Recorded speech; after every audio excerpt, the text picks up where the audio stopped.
پہلا اعتراض ہم نے جہاں سے چھوڑا تھا اس کے آگے چل رہے ہیں۔ قرآن پاک اس آیت سے معلوم ہوا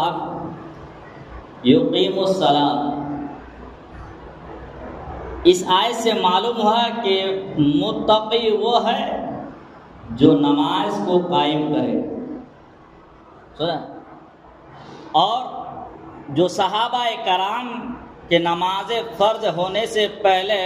وفات پا گئے، تو اب جو شخص اسلام لاتے ہی وفات پا گئے اسے متقی نہیں ہونا چاہیے۔ اس آیت سے پتہ یہ چلتا ہے کہ متقی وہ ہے جو نماز کو قائم کرے، اور جو صحابہ کرام رضوان اللہ تعالی اجمعین نماز تو پڑھے نہیں، اسلام لائے اور وفات پا گئے، تو اب اسے تو متقی کہا نہیں جائے گا اس مثال کے طور پر،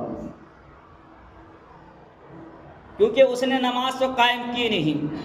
جواب نمبر 1، تمام اعمال میں قدرت کی شرط ہے۔ قدرت سے مراد اللہ تبارک و تعالی مطابق طاقت کے باوجود جو شخص نماز پڑھنے کا موقع ہی نہیں پائے تو اس پر نماز فرض ہی نہیں ہے۔ جب نماز پڑھنے کا موقع ہی نہیں ملا، مثلا وہ 12 بجے ایمان مسلمان ہوا، کلمہ پڑھا، مسلمان ہو گیا، توبہ کر لیا، اور 12:30 بجے یا 12:15 بجے انتقال ہو گیا، نماز کا وقت ہی نہیں پایا۔ تو اب نماز کا جب وقت نہیں پایا تو لکھا ہے اس میں کہ مالدار آدمی اسلام کے 5 ارکان ادا کرتا ہے، یعنی زکوٰۃ اور حج بھی۔ غریب آدمی صرف 3 ہی، یعنی کلمہ، نماز، روزہ، اور حائضہ عورت یعنی پیریڈ والا ناپاک کی حالت میں اس پر بھی نماز نہیں ہے،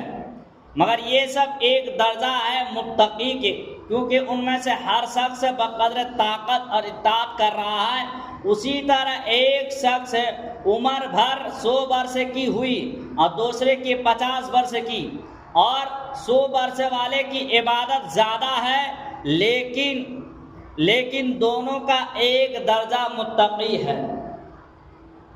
اب میں آسان کرتا ہوں، حائضہ عورت پر بھی نماز نہیں ہے، جو ماہواری نماز